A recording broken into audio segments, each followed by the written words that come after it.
जुड़ने दीजिएगा यहाँ।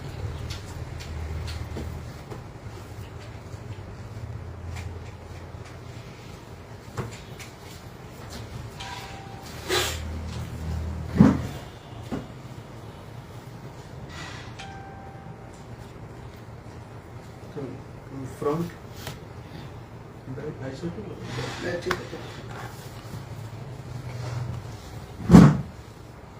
सब भाइयों को मेरे तरफ से प्रणाम और सलाम।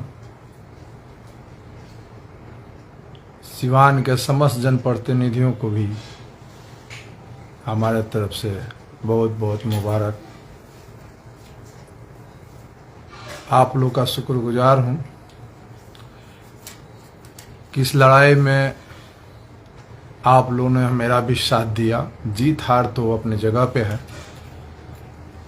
जो भी पार्टी लड़ता है, चाहे जो भी जिससे लड़ता है, तो किसी एक का ही जीत होता है। प्रथम वरीयता हमको 1306 वोट मिली और सेकेंड में 934 या 24 मिला। सब मिला के 2400 कुछ वोट हमको मिला। सिवान के जितने भी हमारे समर्थक हैं, जितने भी हमारे हमको जो वोट दिए हैं, उनके तहे दिल से शुक्रगुजार हूँ। और ये लड़ाई आगे भी जारी रहेगी।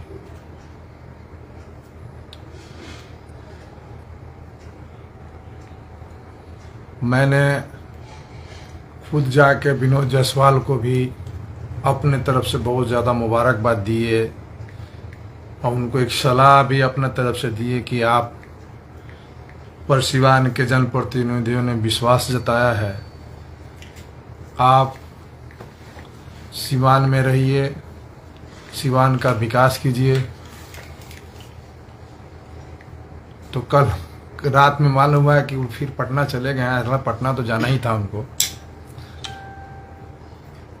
मैं अपने जनप्रतिनिधियों से मेरा अपना अपील है कि आप लोग के दुख सुख में हर पल हर समय रईस खान तैयार है। रईस खान इसी ग्यासपुर में मिलेगा। जब खोजिएगा, जिस तरह का सहायता खोजिएगा, जिस तरह का मदद खोजिएगा, आप लोग के साथ है और लड़ाई आगे भी जारी रहेगा। इससे आप लोग को निराश नहीं होना है। अपने समर्थकों से अपील यही है कि आप लोग मस्ती से रहिए और चुनाव आगे सामने भी है, उसमें भी देखा जाएगा। रही तरह तरह का कमेंट्स की बात, तो ये तो होते रहता है। विरोधियों का काम है कमेंट्स करना। अपना काम है कि अपना सोच को अच्छा रखना, अच्छा चलना, अच्छा करना। अभी बहुत सारी बात चल रही है कि फलाना को फंसा दिए, फलाना को फंसा दिए। हम पर गोली चली, हमारे लोग घायल हुए। मैं बेवकूफ नहीं हूं कि किसी को फंसा दूंगा।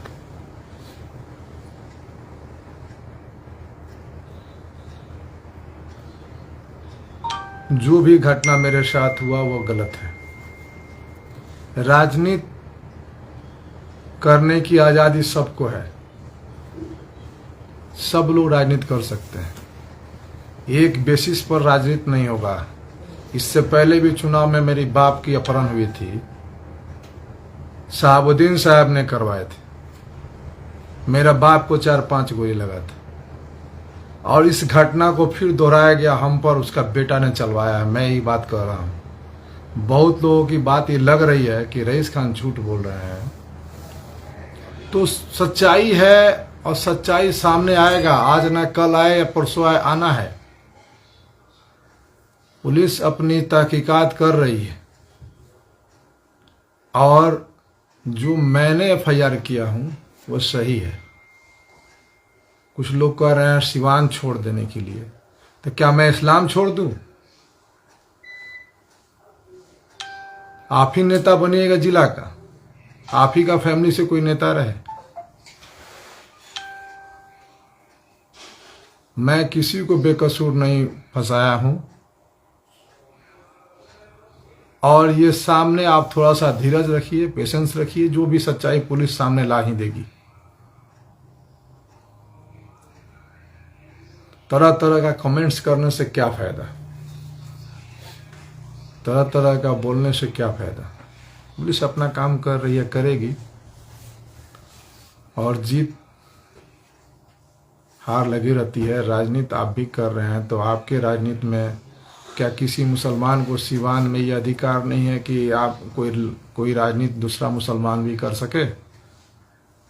शहाबुद्दीन का ही फैमिली राजनीति करेगा और कोई नहीं करे। तो फिर नेक्स्ट चुनाव के लिए मैं तैयारी कर रहा हूं, उसमें भी आऊंगा, आज जोरदार तरीके से आऊंगा, आज जोरदार तरीके से लड़ूंगा। मैंने इससे पहले भी लाइव आके बोला था, खुदा हमको जिंदा रखा है तो कुछ न कुछ जरूर लेगा हमसे। आज जितने आरोप हम पर लगाने से पहले इंसान को अपना गिरेबान झांक लेना चाहिए कि हम क्या थे, हम क्या थे। पहले सोचने या बोलने से पहले अपने गिरेबान को झांक लेना चाहिए।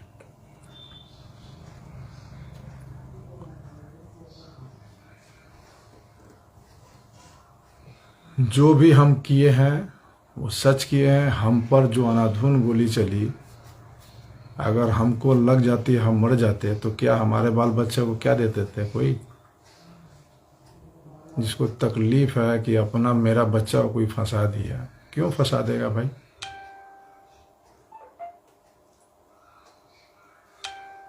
हम वो चीज अच्छी तरह से जानते हैं कि हमारी हत्या की प्लानिंग कितना दिन से ये लोग कर रहे थे।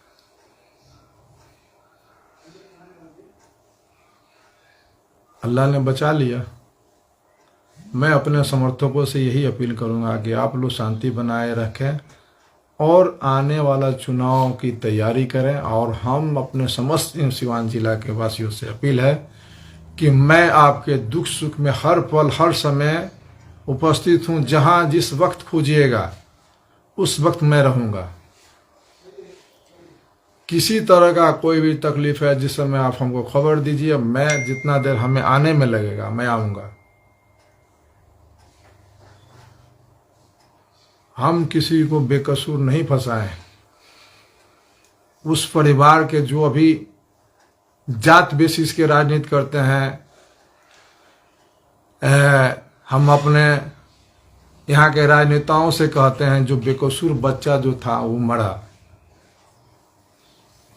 कोई नेता पूछने भी आया उस फैमिली को कि कैसे क्या हो गया, तो मैंने उस फैमिली को आजीवन जब तक हम जिंदा हैं तब तक देखने का वचन दे के आया। यादव जी लोग बहुत नेता बनते हैं, कोई यादव आया इस मामले में ये पूछने कि हम 10,000 5,000 उस गरीब परिवार को दे दें? यादव के नेता बहुत बड़े बड़े लोग हैं यहाँ पे। ये पार्टी की बात थी इसलिए ना। सच्चाई से भागिए मत, सच्चाई से सामना करना पड़ेगा, सबको करना पड़ेगा। आज जो जैसा करा है किया है उसको भोगना ही पड़ेगा। कानून और प्रशासन पर हमको भी पूरा भरोसा है, वो अपना काम कर रही है। सच्चाई 2-4 दिन सब्र कीजिए, सामने आना ही आना है। मेरी मानसिकता किसी को फंसाने का नहीं है, किसी को मान लें कि डिस्टर्ब करने का नहीं है। मैं जिससे भी लड़ा खुल के लड़ता हूं। पीठ पीछे धोखाबाजी वाला काम हमारे फितरत में नहीं है।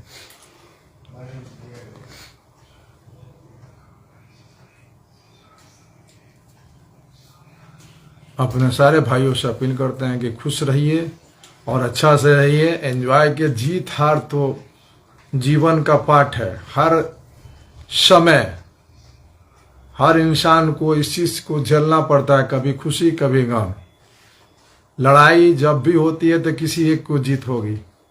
अब मुझे इसका बेहद खुशी है कि हम पर लगभग 1306 जनप्रतिनिधियों ने हम पर भरोसा किया।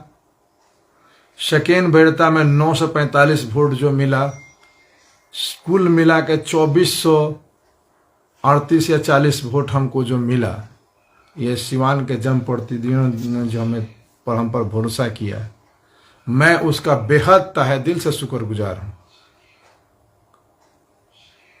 और मैं सब के लिए हूं, जो हमें वोट दिया, जो नहीं दिया वो भी मेरे हैं, क्या कि हम लोग एक सिवान के हैं। हम लोग आपके दुख दर्द में हमेशा रहेंगे। जिस पर आप लोग भरोसा किए, देखिए कल आप किस भूमिका में नजर आते हैं कि नहीं आते हैं, उस पर लास्ट में आप लोग को अपना प्रतिक्रिया देना होगा कि क्या हम सही किए, क्या गलत किए।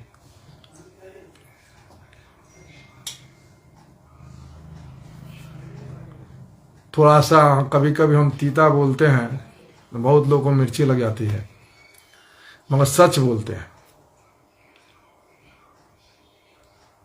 जिंदगी मौत तो अल्लाह के हाथ में है, किसी के बस की बात है। जिस समय बुला लेंगे उसी में चल देना है। जब तक बुला